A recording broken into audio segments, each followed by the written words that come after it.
Okay, ಪಾತಾಳ ಗಂಗೆಗೆ ಬಂದೀನಿ. ಇದು 2ನೇ ಸಲ. ನಿನ್ನೆ ಬಂದಿದ್ನಿ.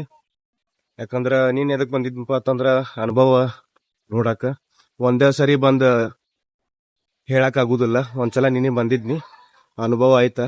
ದೇವ್ರ ಭೇಟಿ ಅದ. ಪಾತಾಳ ಗಂಗೆ ಹೆಂಗದ ಅಂದ್ರ ಭೀಮನ್ ಕೊಳಕಿತ ಡೇಂಜರ್ ಅದ. ಭೀಮನ್ ಕೊಳ ಹೆಂಗ ಫೀಲ್ ಆಗ್ತದಲ್ಲ ಹಂಗ ಇದು ಫೀಲ್ ಆಗ್ತದ. ಈಗ ಹೊಂಟಿನಿ ಪಾತಾಳ ಗಂಗೆಗ. ಆಲ್ಮೋಸ್ಟ್ ಸಮಯ ಬೆಳಗ್ಗೆ 5 ಗಂಟೆ ಆಗೈತಿ. ನಮ್ಮ ಸಂಗಡಿಗರು ಎಲ್ಲ ಮುಂದೋಗ್ಯಾರ. ಈಗ ನಾ ಹೊಂಟೀನಿ, ತೋರಿಸ್ತೀನಿ ಅಲ್ಲಿ ಹೋದ್ಮೇಲೆ ಹೆಂಗಿರ್ತದ ಅಂತೇಳಿ. ಇಲ್ಲಿ ಪಾತಾಳ ಗಂಗೆ ಬರುವ ಉದ್ದೇಶ ನಮ್ ದೇಹ ಪವಿತ್ರ ಆಗ್ಲಿ ಅಂತ ಹೇಳಿ. ನೋಡೋಣ ಎಷ್ಟು ಪವಿತ್ರ ಆಗ್ತದಂತ. ಹಿಂದೆ ನೋಡ್ಬೋದು ಎಷ್ಟು ಜನ ಬಂದಾರ ಅಂತ ಹೇಳಿ. ಇದು ಶಾರ್ಟ್ಕಟ್ ರೋಡ್ ಅದ. ಇದು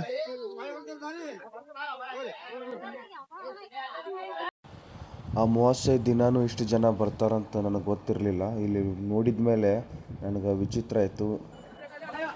ಇಲ್ಲಿ ನೋಡ್ರಿ ಪಾತಾಳ ಗಂಗೆ ಹೆಂಗೆ ದೂರಿಂದ ಕಾಣ್ಲಿಕ್ಕತ್ತದ. ಮಂದಿ ನೋಡ್ರಿ ನನಗೆ ಹುಚ್ಚಿಡ್ದು ಬಿಟ್ಟಿತ್ತು. ಯಾಕಂದ್ರೆ ನಮ್ಮೊಬ್ಬ ಇದ್ನಿ. ಅಂತೂ ಇಂತೂ ಈಗ ಜಸ್ಟ್ ಪಾತಾಳ ಗಂಗೆ ಒಳಗೆ ಸ್ನಾನ ಆಯ್ತು ನಂದು. ನೋಡ್ರಿ ಸುತ್ತಮುತ್ತಲ ಹೆಂಗೆ ಕಾಣ್ತದೆ, ಎಷ್ಟು ಬ್ಯೂಟಿಫುಲ್ ನೇಚರ್ ಅದ. ನನಗಂತೂ ತುಂಬ ಇಷ್ಟ ಆಯ್ತು. ಇದೆಲ್ಲ ಮಾಡಕ್ಕೆ ಕರೆ ಮೇಲೆ ಹತ್ತಿರ್ತೀನಿ ಅಂತೇಳಿ ನನಗೆ ಅನಿಸ್ವತ್ತು. ನೋಡ್ರಿ ಎಷ್ಟು ಚಂದ ಕಾಣಕತ್ತದ. ಅಲ್ಲಿ ದೂರದಾಗ ನೋಡ್ರಿ, ಆ್ಯಕ್ಚುಲಿ ಅದು ಮೇನ್ ರೋಡ್. ನಾವು ಇಲ್ಲೇನು ಬಂದೀವಲ್ಲ, ಇದು ಶಾರ್ಟ್ಕಟ್ ರೋಡ್ ಅದ. ಇದು ಪಾತಾಳ ಗಂಗೆಯಿಂದ ಎಂಟ್ರೆನ್ಸ್ ಒಳಗೆ ಅಲ್ಲೇನದ, ಎಂಟ್ರೆನ್ಸ್ ಒಳಗನ ನಾವು ಬಲ್ಕಿನ ಸೈಡ್ ಈ ರೂಟಿಗೆ ಬರಬೇಕು. ಇಲ್ಲಿ ಕಡಿಮೆ ಜನ ಇರ್ತಾರೋ, ಆದ್ರೆ ಸ್ವಲ್ಪ ರಿಸ್ಕ್ ಐತಿ. ಇಲ್ಲಿ ಅಲ್ಲಿ ರಿಸ್ಕ್ ಇಲ್ಲ, ಇಲ್ಲಿ ತುಂಬ ಜನ ಇರ್ತಾರೆ. ಅವಾಗ ರಿಸ್ಕ್ ಆಟೋಮೆಟಿಕ್ ಕ್ರಿಯೇಟ್ ಆಗಿಬಿಡ್ತೈತಿ. ನೋಡ್ರಿ ಎಷ್ಟು ಚಂದ ಕಾಣತ್ತದ. ಇಲ್ಲಿಂದ ಡ್ಯಾಮ್ ಕಾಣೋದಿಲ್ಲ, ಆ್ಯಕ್ಚುಲಿ ಆ ಸೈಡ್ ಡ್ಯಾಮ್ ಅದ. ಇವತ್ತು ತಮಾಷೆ ಅಲ್ಲ, ಅದಕ್ಕೆ ಸೂರ್ಯಾಸ್ತ ಆಗೋ ತನಕ ನಾ ವೇಟ್ ಮಾಡೀನಿ. ಸೂರ್ಯಾಸ್ತ ಆದಮೇಲೆ ಕೈ ಮುಕ್ಕೊಂಡು ಗುಡಿ ಕಡೆ ಹೋಗಿ ದರ್ಶನ ಪಡ್ಕೋಬೇಕು. ನೋಡ್ರಿ ಹೆಂಗೆ ಕಾಣಕತ್ತದ ನೇಚರ್, ಎಷ್ಟು ಬ್ಯೂಟಿಫುಲ್ ಅದ ಅಂತೇಳಿ. ನೋಡ್ರಿ ಏನಾದ್ರೂ ಜನ ಹೊಂಟದಾರ. ಓಕೆ, ಅಂತೂ ಇಂತೂ ಗುಡಿಗೆ ಹೋಗೋ ಸಮಯ. ಬರ್ರಿ ಹೋಗೋಣ ಎಲ್ಲರೂ ಗುಡಿಗೆ. ಇಲ್ಲಂತೂ ಫುಲ್ ಮಂದಿ ಜನ ಎಲ್ಲ ಬಂದಿದ್ರು. ಇಲ್ಲಿ ಹೆಣ್ಮಕ್ಳು ಅಂತಲ್ಲ, ಗಂಡ್ಮಕ್ಳು ಅಂತಲ್ಲ, ಸಣ್ಣ ಹುಡುಗರು, ದೊಡ್ಡವರು ಎಲ್ಲ ಬಂದಿದ್ರು. ಒಂದ್ಸಲ ನನಗೆ ನೋಡಿ ವಿಚಿತ್ರ ಆಯ್ತು, ಇಷ್ಟು ಜನನೂ ಇಲ್ಲಿ ಬರ್ತಾರಂತ ಹೇಳಿ. ನಾನು ಎಂದೂ ಅಂದ್ಕೊಂಡಿರಲಿಲ್ಲ ಈ ಥರ ಜನ ಬರ್ತಾರಂತೇಳಿ.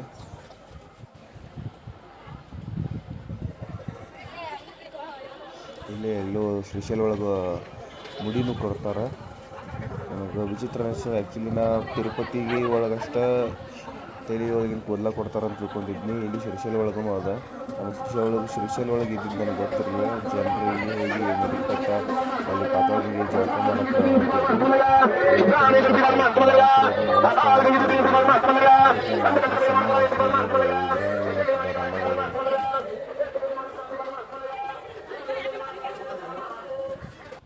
ಇದು ಸಾಯಂಕಾಲ ಜಾತ್ರಾ ಸಂಭ್ರಮ ಆಚರಣೆ ಮಾಡ್ಲಿಕ್ಕತ್ತಿದ್ರು. ಎಷ್ಟು ಚಂದ ಮಾಡ್ಲಿಕ್ಕತ್ತದ್ರಪ್ಪ ಅಂತಂದ್ರೆ ಭಾರಿ ಚಂದ ಮಾಡ್ಲಿಕ್ಕತ್ತಿದ್ರು. ನೋಡ್ರಿ ಒಂದ್ಸಲ.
ನೋಡಿದ್ರಿ ಹೆಂಗಿತ್ತು ಜಾತ್ರಾ ಮಹೋತ್ಸವ. ಇಲ್ಲಿ ನೋಡ್ರಿ ಗುಡಿ ಎಷ್ಟು ಚಂದ ಅಲಂಕಾರ ಮಾಡಿದ್ದಾರೆ. ನಾನು ನಮ್ಮ ಫ್ರೆಂಡ್ ಹಂಗೆ ರಾತ್ರಿ ನಿದ್ದೆ ಹತ್ತಲಿಲ್ಲ ಅಂತೇಳಿ ಎಲ್ಲ ಕಡೆ ಅಡ್ಡಾಡ್ಲಕ್ಕೆ ಬಂದೀವಿ. ಗುಡಿ ಹತ್ರ ಬಂದ್ವಿ.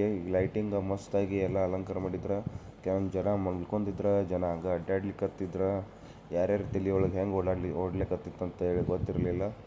ನೋಡ್ರಿ ಹೆಂಗೆ ಅದಾರ ನಮ್ಮ ಜನ ಎಲ್ಲ ಉತ್ತರ ಕರ್ನಾಟಕದವ್ರು ಆಲ್ಮೋಸ್ಟ್ 99% ಅದಾರ ಇಲ್ಲಿ. ಭಾಳ ಖುಷಿ ಆಯ್ತು ನೋಡ್ರಿ ಎಂಟ್ರೆನ್ಸ್ ಹೆಂಗದ ಸಖತ್ತಾಗಂತರೂ ಲೈಟ್ ಆಚರಣೆ ಮಾಡಿದ್ರು. ಆ್ಯಕ್ಚುಲಿ ನಾವು ಹಿಂಗೆ ನೋಡಿದ್ರೆ ನಮ್ಗೆ ಅದು ಗೊತ್ತಾಗೋದಿಲ್ಲ. ಪ್ರತ್ಯಕ್ಷವಾಗಿ ನೋಡ್ಬೇಕಲ್ಲಿ ಹೋಗಿ ಒಂದ್ಸಲ. ಮಸ್ತ್ ಅಂದ್ರೆ ಮಸ್ತ್ ಮಾಡಿದ್ರು ನೋಡ್ರಿ.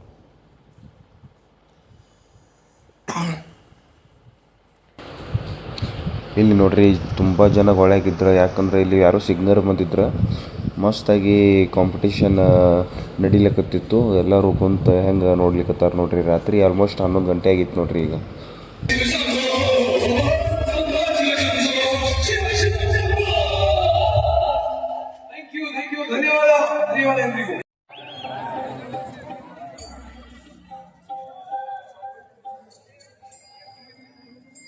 ಡಿ ಬಾಸ್ ಸಂಘದಿಂದ ಭಿನ್ನ ನೃತ್ಯ ಇದ್ದಾರೆ. ಅವರು ಅವ್ರ ಚಪ್ಪಾಳೆಗಳು ಯಾವ ಕಡೆಯಿಂದ ಕಾಣಿಕೆ ಅವ್ರಿಗೂ ಕೂಡ ಧನ್ಯವಾದ.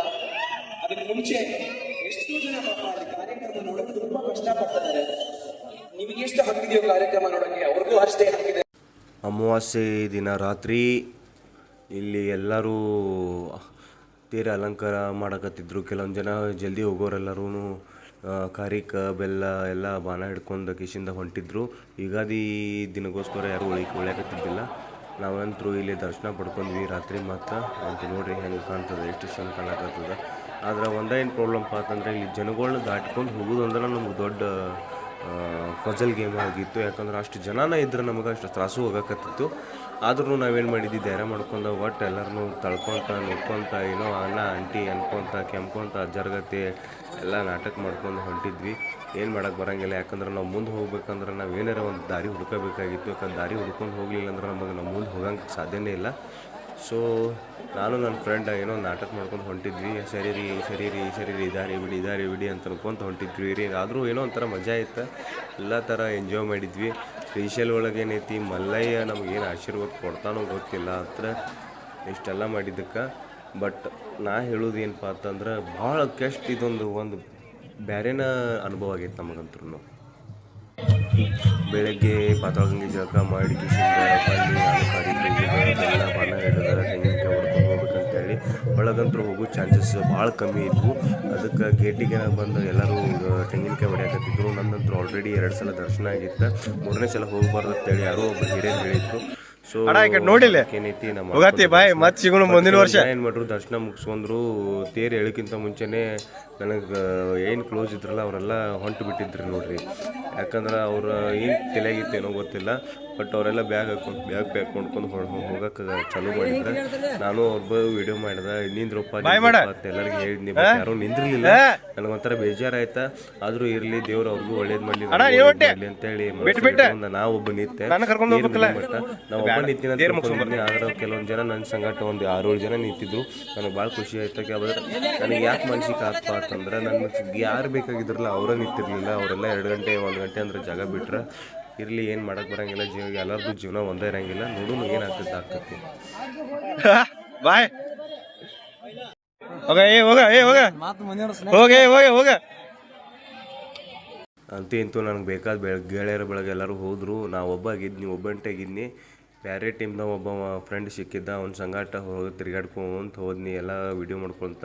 ಆದರೆ ಜನ ಹಿಂಗಿತ್ತಲ್ಲ, ನನಗೆ ಭಾಳ ಖುಷಿ ಆಗಕತ್ತಿತ್ತು. ನಮ್ಮ ಮಲ್ಲೇನ ಇಷ್ಟು ಜನ ಪೂಜಿಸ್ತಾರಂತೇಳಿ ಭಾಳ ಖುಷಿ ಆಯ್ತು. ನೋಡ್ರಿ ಎಷ್ಟು ಜನ ಅದಾರ, ನೀವೇ ನೋಡ್ರಿ ಒಂದ್ಸಲ ಕಣ್ಣಾರ್ಲೆ.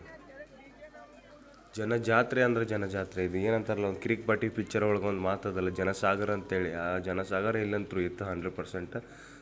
ನೋಡ್ರಿ ಬರೀ ಕಣ್ಣಾರ್ಲೆ ನೋಡ್ರಿ ಎಷ್ಟು ಜನ ಅದಾರ ಅಂತೇಳಿ. ಎಲ್ಲ ಕಡೆ ತಿರುಗಿ ನೋಡ್ರಿ. ಪೂರ ಎಂಟ್ರೆನ್ಸ್ ಹಿಡಿದು ಎಂಡ್ ಮಟ್ಟನು ಎಲ್ಲ ಪ್ರತಿಯೊಂದು ಮೂಲಿಗೂ ಜನ ಎಲ್ಲ ಕಡೆ ಜನ ಇದ್ದರು. ಯಾವ ಮೂಲಿ ಜಾಗನೂ ಯಾವುದೂ ಖಾಲಿ ಇರಲಿಲ್ಲ. ಎಲ್ಲ ಕಡೆ ಜನ ಇದ್ದರು. ಅದ ನನಗೊಂದು ವಿಚಿತ್ರ ಅನಿಸ್ತ. ಯಾಕಂದ್ರೆ ನಾನು ಪ್ರತಿ ಸಲನೂ ಕಾರ್ ಒಳಗೆ ಅಥವಾ ಎದ್ರಾಗರೆ ಹೋಗ್ತಿದ್ದೆ ನಮ್ಮ ಫ್ಯಾಮ್ಲಿ ಜೊತೆ. ಈ ಸಲ ಏನೈತಿ ನಾವು ನಂಗೆ ಯಾರೂ ಗುರುತು ಪರಿಚಯ ಇಲ್ಲ ಅಂಥವ್ರ ಸಂಗಟ ಹೋಗಿ, ಅದು ಅತನಿಯಿಂದ ನಡ್ಕೊತ ಹೋಗಿ 700 ಕಿಲೋಮೀಟ್ರ್ ಟ್ರಾವೆಲ್ ನಡ್ಕೊತ ಪಾದಯಾತ್ರೆ ಮಾಡಿ ಇಲ್ಲಿ ಬಂದು ಈ ಪಡ್ಕೊಳ್ಳೋದೈತಲ್ಲ, ಇದೊಂಥರ ಮಜಾ ಬೇರೆನೇ ಇತ್ತು. ನನಗೆ ಭಾಳ ಖುಷಿ ಆಗೈತಿ ನೋಡಿರಿ ಎಷ್ಟು ಚಂದ ಅನಿಸ್ತದ ಅಂತೇಳಿ. ಕಾಲು ನೋವು ಆಗ್ತಾವ, ಮೊಣಕಾಲು ನೋವು ಆಗ್ತಾವ, ಬ್ಯಾನಿ ಬರ್ತಾವ, ಜ್ವರ ತಪ್ತಾವ, ಎಲ್ಲ ಆಗ್ತಾವ. ಆದರೆ ಡಾಕ್ಟರ್ಸ್ ಅಂತರೂ ಈ ಎಲ್ಲ ಕಡೆ ಸಿಗತ್ತಾರ. ನಮಗೆ ಮೆಡಿಸಿನ್ಸ್ ಕೊಡ್ತಾರೆ, ಇಂಜೆಕ್ಷನ್ ಮಾಡ್ತಾರೆ, ಎಲ್ಲ ರೀತಿ ನಮಗೆ ಮಾಡ್ತಾರೆ. ಆಮೇಲೆ ಕೆಲವೊಂದು ಜನ ಏನೈತಿ ಉಪಚಾರ ಅಂತರೂ ಮಾಡತ್ತಾರ. ನಾ ಆಲ್ರೆಡಿ ಅವು ವಿಡಿಯೋಗಳು ಮಾಡಿ ನೀವು ನೋಡಿರ್ತೀರಿ. ನಮಗೆ ಒಂಥರ ಎನರ್ಜಿ ಬರ್ತೈತೆ ಇವರೆಲ್ಲ ಉಪಚಾರ ಮಾಡೋದು ನೋಡಿ, ಅಥವಾ ಡಾಕ್ಟ್ರುಗಳು ನಮ್ಗೆ ಸೇವೆ ಮಾಡೋದು ನೋಡಿ. ಇದೊಂಥರ ಏನೋ ಬೇರೆ ಲೋಕ ಇದ್ದಂಗೆ ಐತಿ. ನೀವು ಒಂದ್ಸಲ ಅನುಭವಿಸಿ ನೋಡಿರಿ. ಎಕ್ದಮ್ ಬೆಸ್ಟ್ ಅಂದ್ರೆ ಬೆಸ್ಟ್ ಲೋಕ ಐತಿ ಇದು.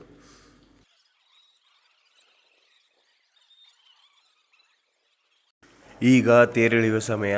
ಈ ತೇರು ಎಳೆದು ಅಂತಂದ್ರು ಮೇನ್ ಇಂಪಾರ್ಟೆಂಟ್ ಥಿಂಗ. ಯಾಕಂದ್ರೆ ಈ ತೇರು ಸಂಬಂಧ ಕೆಲವೊಂದು ಜನ ಇಷ್ಟು ನಿಂತಾರಲ್ಲ, ಈ ತೇರು ಮುಗಿಸ್ಕೊಂಡು ಹೋಗ್ಬೇಕಂತ ಕಾದಿದ್ರು. ಯಾಕಂದ್ರೆ ನಾನಂತರೂ ಈ ತೇರು ನೋಡ್ಬೇಕಂತೇಳಿ ಆಲ್ರೆಡಿ 5-6 ದಿನದ ಮುಂಚೆನೇ ಬಂದಿರ್ತೀವಿ.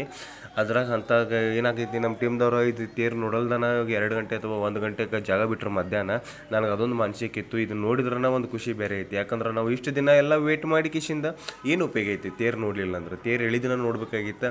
ತೇರು ಎಳ್ಯಾಕತ್ತ ಅಂದ್ರೆ ಖಾರಿ ಕೂಗಿತಾರ, ಅದೊಂಥರ ಕೂಗಾಡ್ತಾರೆ, ಮಲ್ಲೇನು ಜಪ ಮಾಡ್ತಾರೆ, ಅದೊಂಥರ ಮಜಾನ ಬೇರೆ ಐತಿ. ಇದನ್ನೆಲ್ಲ ಮಿಸ್ ಮಾಡ್ಕೊಳ್ಳೋಂಥ ಜನಕ್ಕೆ ನಾ ಏನೂ ಹೇಳಕ್ಕೆ ಬರೋಂಗಿಲ್ಲ. ಅಟ್ಲೀಸ್ಟ್ ಈ ವಿಡಿಯೋ ಆದರೂ ನೋಡಿ ನೀವು ಸಬ್ಸ್ಕ್ರೈಬ್ ಮಾಡಿರಿ, ಇಲ್ಲ ಲೈಕ್ ಮಾಡಿರಿ, ಏನಾರ ಒಂದು ಮಾಡಿರಿ. ಏನು ಮಾಡ್ಲಿಕ್ಕಂದ್ರೆ ಕಡಿಕೆ ಅಟ್ಲೀಸ್ಟ್ ಈ ವಿಡಿಯೋ ನೋಡಿರಿ. ಯಾಕಂದ್ರೆ ದೇವ್ರು ನೀವು ಈ ವಿಡಿಯೋ ನೋಡಿದ್ರಿಂದ ಒಳ್ಳೇದು ಮಾಡ್ಬೋದು ಮತ್ತು ಮಾಡದೇ ಇರ್ಬೋದು, ನಂಗೆ ಗೊತ್ತಿಲ್ಲ. ನಂದು ಲೆಕ್ಕಿ ನೋಡಿರಿ ಎಷ್ಟು. ಇದನ್ನು ಮುಟ್ಟಬೇಕಂತೇಳಿ 2-3 ದಿವಸದಿಂದ ಕಾಯಕತ್ತಿದ್ನಿ. ಇವತ್ತು ನಾನು ಬಾಜುಕಿಂದ ಹಾದೋತು, ಅದನ್ನ ಮುಟ್ಟಿ ನಾ ದರ್ಶನ ಪಡ್ಕೊಂಡು ಅದೊಂದು ಭಾಳ ಖುಷಿ ಆಯ್ತು ನನಗೆ. ನಾ ಎಷ್ಟು ಹೇಳ್ರೂ ಕಮ್ಮಿ ಐತಿ. ನನಗೆ ಭಾಳ ಅಂದ್ರೆ ಇನ್ನೂ ಎಷ್ಟು ಭಾಳ ಅಂತ ಹೇಳಕ್ಕೆ ಆಗಂಗಿಲ್ಲ. ಅಷ್ಟು ಖುಷಿ ಆಗೈತಿ ನನಗಂತೂ. ಇಲ್ಲಿ ಜನ ನೂಗ್ಸಿದ್ರು, ಎಲ್ಲನೂ ಮಾಡ್ತಿದ್ರು. ಒಬ್ಬೊಬ್ರಿಗೆ ಬೈತಾರ, ಹೊಡಿತಾರ, ಜಗಳ ಆಗ್ತಾವ, ಎಲ್ಲನೂ ಆಗ್ತಾವ. ಆದ್ರೆ ಆ ದೇವ್ರ ದರ್ಶನ ಪಡ್ಕೊಳ್ಳೋದು, ಆ ತೇರು ಎಳೋದು ನೋಡು ಸಂಭ್ರಮ ಏನೈತಿಲ್ಲ, ಇನ್ನೊಬ್ಬಗೆ ಯಾವಾಗೂ ಸಿಗಂಗಿಲ್ಲ. ಯಾಕಂದ್ರೆ ಕೆಲವೊಂದು ಜನ ಏನು ಮಾಡ್ತಾರೆ, ದಟ್ನಿ ಇರ್ತೈತಿ, ಅದಿರ್ತೈತಿ, ಇದಿರ್ತೈತಿ, ಹಂಗೆ ಮಾಡ್ತಾರೆ, ಹಿಂಗೆ ಮಾಡ್ತಾರೆ ಅಂತೇಳಿ ಏನು ಮಾಡ್ತಾರೆ, ಮಧ್ಯಾಹ್ನ ಗಾಯಪ ಆಗಿಬಿಡ್ತಾರೆ. ಆದ್ರೆ ನಾ ಏನು ಮಾಡೀನಿ, ಅಂಥ ಪರಿಸ್ಥಿತಿ ಒಳಗೂ ನಾ ತೇರು ನೋಡಬೇಕಂತ ನಿಂತಿದ್ನಿ. ನಾ ತೇರು ನೋಡ್ಕಿಸಿಂದ ಜಾಗ ಬಿಡಬೇಕಂತ ಅನ್ನೋದು ನಂಗೆ ತಲೆಯಾಗಿತ್ತು. ಅದನ್ನೊಂದು ಮಾಡೋತನ ನಂಗೆ ಸಮಾಧಾನ ಇರಲಿಲ್ಲ. ಅದನ್ನ ಮಾಡಬೇಕಂತ ಅನ್ನೋದನ್ನು ತಲೆಯಾಗಿತ್ತು. ಮಾಡ್ತೇನೆ ಅಂತ ನನಗೆ ಕನ್ಫರ್ಮ್ ಇತ್ತು. ನಾ ಅದಕ್ಕೆ ನಿಂತಿದ್ನಿ, ಮತ್ತೇನೂ ಇಲ್ಲ. ಓಕೆ, ಈಗ ತೇರು ಎಳೆಯುವ ಸಮಯ. ಲಕ್ಷ್ಯ ಕೊಟ್ಟು ನೋಡ್ರಿ, ಮಜಾ ಇರ್ತದೆ. ಇದು ನಮಗೆ ಪುಣ್ಯ ಸಿಗುವಂಥ ಕಾರ್ಯ.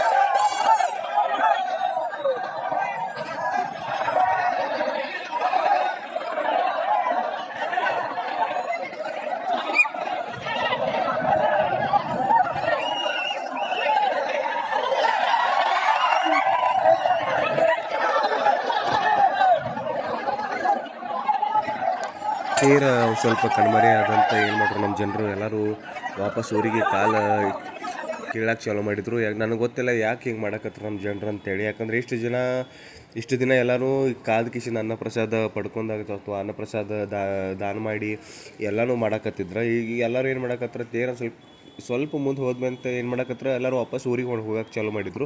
ಎದಕ್ಕೆ ನಂಗಂತ ಅರ್ಥ ಆಗಲಿಲ್ಲ, ಯಾಕೆ ನಮ್ಮ ಜನರು ಹಿಂಗೆ ಮಾಡಕತ್ರು. ಪೂರ್ತಿ ಜಾತ್ರೆ ಮುಗಿಸಿ ಹೋಗ್ಬೇಕಂತೇಳಿ ನನಗೆ ಆಸೆ ಇತ್ತು. ಬಟ್ ನಮ್ಮ ಜನರು ನೋಡಿ ನನಗೆ ವಿಚಿತ್ರ ಅನಿಸ್ಬಿಡ್ತು. ಯಾರೂ ನಿಲ್ಲಕತ್ತಿಲ್ಲ ಅಲ್ಲಿ, ಎಲ್ಲರೂ ಓಡಾಕತ್ಬಿಟ್ರೆ. ನೋಡಿರಿ ನೀವು ಎಷ್ಟು ಜನ ಹೊಂಟ್ರ ಅಂತೇಳಿ. ಎಲ್ಲರೂ ನಿಂತು ನೋಡಕತ್ತಿದ್ರು. ಎಲ್ಲಿವರೆಗೂ ಅಂತಂದ್ರೆ 3-3.5 ತಾಸು ಕಾದಾರ ತೇರು ಎಳಿ ಮಟ್ಟನು. ಆದ್ರೆ ತೇರು ಎಳೆದು 2 ನಿಮಿಷಕ್ಕೂ ಎಲ್ಲರೂ ವಾಪಸ್ ತಿರುಗಿಬಿಟ್ರೆ. ಎದಕ್ಕಂತ ಗೊತ್ತಿಲ್ಲ. ಇಷ್ಟೆಲ್ಲ ಕಷ್ಟಪಟ್ಟು ಊರಿಂದ ನಡ್ಕೊಂತ ಹೋಗಿ ಅಥವಾ ಆತಂಪುರ ನಡ್ಕೊಂತ ಹೋಗಿ ಅಲ್ಲ, ಅಥವಾ ವೆಂಕಟಾಪುರದಿಂದ ನಡ್ಕೊಂತ ಬರುವಂಥ ಜನ ಏನು ಮಾಡ್ತಾರೋ, ತೇರು ತಗೊಂಬಂದ ಕಿಸಿಂದ ತೇರ ಕರೆಕ್ಟಾಗಿ ನೋಡಲಿಲ್ಲ ಅಂತಂದ್ರೆ ಹೆಂಗೆ ಹೇಳ್ರಿ ನೀವು ನೋಡೋಣ.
ಓಕೆ ಅಂತೂ ಇಂತೂ ಎಲ್ಲರೂ ಜಾತ್ರೆ ಮುಗಿಸ್ಕೊಂಡ್ರು. ಜಾತ್ರೆ ಮುಗಿಸ್ಕೊಂಡು ಊರಿಗೆ ಹೊಂಟಾರ ನೋಡ್ರಿ. ಅಣ್ಣಾಗ ಕ್ಯಾಮ್ರಾ ನೋಡಿ ಅಂತರೂ ಶಿವನ ಮೇಲೆ ಭಾಳ ಭಕ್ತಿ ಬಂದಿತ್ತು. ಓ ನಮ ಶಿವಾಯ ಓ ನಮ ಶಿವಾಯ ಅಂದಿದ್ದ ಕೈ ಮುಗಿದಿದ್ದ ನನಗಂತೂ ನೋಡಿ ಅವ್ನು ಭಾಳ ಖುಷಿ ಆಯ್ತು. ಒಟ್ಟು ಕ್ಯಾಮ್ರಾ ನೋಡಿ ಫುಲ್ ಖುಷಿಯಾಗಿದ್ರು ಎಲ್ಲರೂ. ಯಾವ ಯೂಟ್ಯೂಬ್ ಚಾನಲ್ ಅದು ಇದಕ್ಕೆ ಕೇಳ್ರು, ಮಾತಾಡಿದೆ, ಖುಷಿ ಆಯ್ತು ನೋಡ್ರಿ. ಇಷ್ಟು ಜನ ಅದಾರ, ಇಷ್ಟು ಜನ ಎಲ್ಲನೂ ಒಂದೇ ಪೆಟ್ಟಿಗೆ ಯುಗಾದಿ ದಿನ ಸಂಜೆಗೆ ಖಾಲಿ ಆಗ್ತಾರೆ. ನಮ್ಮ ಕರ್ನಾಟಕ ಗೌರ್ಮೆಂಟ್ ಇಷ್ಟು ಹೆಲ್ಪ್ ಮಾಡೈತಲ್ಲ, ನಾ ಕಾಂಗ್ರೆಸ್ ಅಂತ ಏನು ಹೇಳಕ್ಕೆ ಹೋಗಂಗಿಲ್ಲ. ಯಾಕಂದರೆ ಇದು ಮೊದಲಿಂದನೇ ಬಂದೈತಿ. ಕಾಂಗ್ರೆಸ್ ಇರಲಿ ಬಿ ಜೆ ಪಿ ಇರಲಿ, ಇದು ಮಾಡೋ ಕರ್ತವ್ಯ ಅವ್ರದ್ದಿತ್ತು. ಆ್ಯಕ್ಚುಲಿ ಫ್ರೀ ಕೊಡಬೇಕಾಗಿತ್ತು, ಆದರೂ ನಮ್ಮ ಕಡೆಯಿಂದ 1,000 2,000 ವಸೂಲಿ ಮಾಡ್ಕೊಂಡಾರ.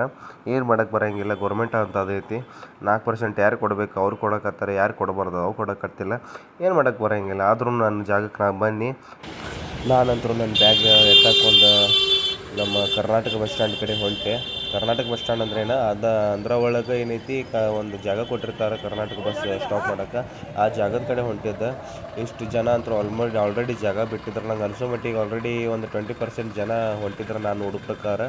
ಇನ್ನು ಅಲ್ಲಿ ಮುಂದೆ ಜನ ಜಾತ್ರೆ ಇತ್ತಂತರು ನನಗೆ ಗೊತ್ತಿತ್ತು. ಇಷ್ಟು ಜನ ಹೊಂಟಿದ್ರು, ಗಾಡಿಗಳಿದ್ವು, ಟ್ರಕ್ಗಳಿದ್ವು, ಯಾವ ವೆಹಿಕಲ್ ಯಾರು ಜನ ಬಿಟ್ಟಿಲ್ಲ. ಎಲ್ಲ ವೆಹಿಕಲ್ದಾಗ ಇಲ್ಲಿ ಬಂದಿದ್ರು ಶ್ರೀಶೈಲದಾಗ.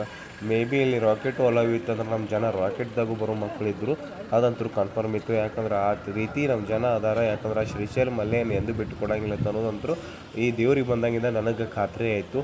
ಏನೇ ಬೇಕಾದಾಗಲಿ ನಾನಂತರೂ ದೇವ್ರು ಬೇಡ್ಕೊಂಡೀನಿ. ನನಗೆ ಒಳ್ಳೇದಾತಪ್ಪ ಅಂತಂದ್ರೆ ನಾನು ನೆಕ್ಸ್ಟ್ ಟೈಮ್ ಇನ್ನೊಮ್ಮೆ ನಡ್ಕೊತ ಬರ್ತೀನಿ ಅಂಥೇಳಿ ಬೇಡ್ಕೊಂಡು ಬಂದೀನಿ. ನೋಡೋಣ ಏನಾಗ್ತದೆ ಅಂಥೇಳಿ. ಇಲ್ಲಿಗೆ ನನ್ನ ಪಯಣ ಮುಗೋದಿಲ್ಲ. ಆ್ಯಕ್ಚುಲಿ ಇಲ್ಲಿಂದ ನನ್ನ ಪಯಣ ಚಾಲೂ ಆಗೈತಿ. ಕಾಯಿನು ಏನಾಗ್ತದೆ ಅಂಥೇಳಿ. ಮತ್ತೆ ಸಿಗ್ತೀನಿ ನೆಕ್ಸ್ಟ್ ವಿಡಿಯೋದಲ್ಲಿ. ಓಕೆ,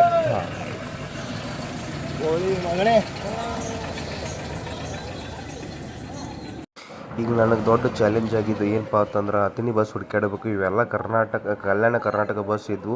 ನಾ ಹಸಿರು ಬಸ್ ಹುಡ್ಕಾಡಬೇಕು. ಆ ಹಸಿರು ಬಸ್ ಒಳಗೆ ನಮ್ಮ ಅತನಿ ಅಥವಾ ಬೆಳಗಾವಿ, ಕಾಗವಾಡ, ಬಿಜಾಪುರ ಇಂಥ ಬಸ್ ಹುಡ್ಕಾಡಬೇಕು. ನನಗಂತೂ ವಿಚಿತ್ರ ಆಗಿತ್ತು. ಆ ಕಡೆ ಎಲ್ಲ ತುಂಬ ಬಸ್ ಇದ್ವು.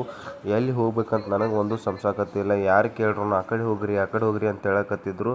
ಆದ್ರೂ ಬಿಡಲಿಲ್ಲ. ನಾನು ನನ್ನ ಬಸ್ಸಿಗೆ ಹೋಗಬೇಕಾಗಿತ್ತು. ಇಲ್ಲೊಂದು ಯಾವುದೋ ಗ್ರೀನ್ ಬಸ್ ಇತ್ತು, ಮೇ ಬಿ ಇದೇ ಇರ್ಬೋದೇನೆ ಅಂಥೇಳಿ ಕೇಳಿದೆ. ಅವ್ರಂದ್ರು ಬರ್ರಿ ಮಲ್ಲಯ್ಯ ಇದು ಹತ್ತೀನಿ ಬಸ್ ಅಂತಂದ್ರು. ಭಾಳ ಖುಷಿ ಆಯ್ತು. ನಾನಂತೂ ಈ ಬಸ್ ಹತ್ತಿದೆ, ಊರಿಗೆ ಸೇರಕ್ಕೆ ರೆಡಿ ಆದೆ. ಓಕೆ, ಮತ್ತೆ ಸಿಗ್ತೀನಿ.